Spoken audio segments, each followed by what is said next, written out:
Լույս արևելքում միսիոներական միությունը ներկայացնում է Չարլզ Սպերջեն Օ Տեր Եհովա, դու ես ստեղծել երկինքն ու երկիրը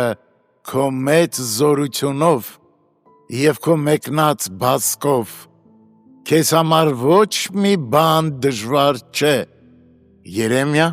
32:17 Հենց այն ժամանակ, երբ քաղդեացիները շրջապատել էին Երուսաղեմը, և երբ սուրը, սովը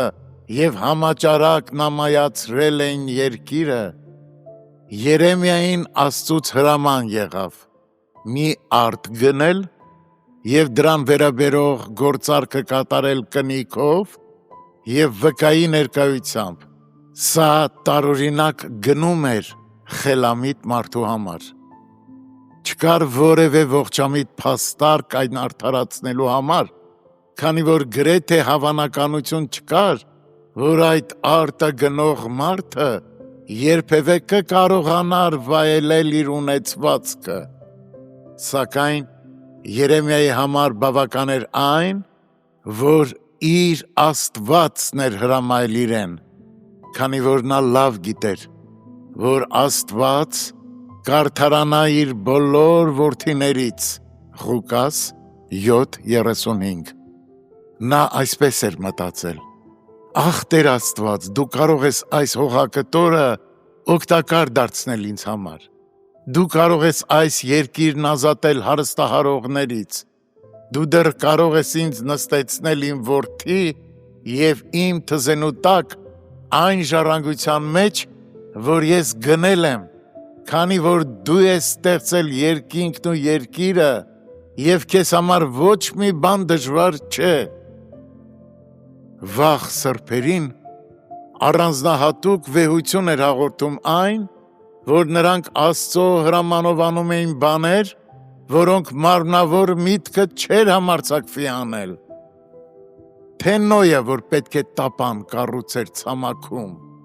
թե Աբրահամը, որ պետք է զոհաբերեր իր որդուն, թե Մովսեսը, որ արհամարհեց Եգիպտոսի գանձերը, և թե Հեսուն, որ պետք է 7 օր պաշարեր Երիքովը, չօգտագործելով ոչ մի զենք, բացի միայն խոյի եղջյուրներից պատրաստված փողերից։ Բոլորն էլ Աստծո հրամանով են գործել, անտեսելով մարմնավոր մտքի թելադրանքն ու պատճառաբանությունները, և արդյունքում Աստված առատորեն վարձահատույց է եղել նրանց իրենց հավատքի հնազանդության համար։ Օ երանի մեր օրերում մենք այս հերոսական հավատքից ավելի շատ փորձառեինք մեր կյանքում։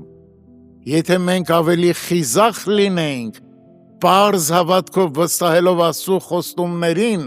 մուտք կգործեինք հրաշալի աշխարհ, որի համար դեռևս օտարականներ ենք։ Թող Երեմիայի այս դավանությունը մեր անձնականը դառնա. ոչ մի բան դժվար չէ այն Աստծո համար, որ ստեղծել է երկինքն ու երկիրը։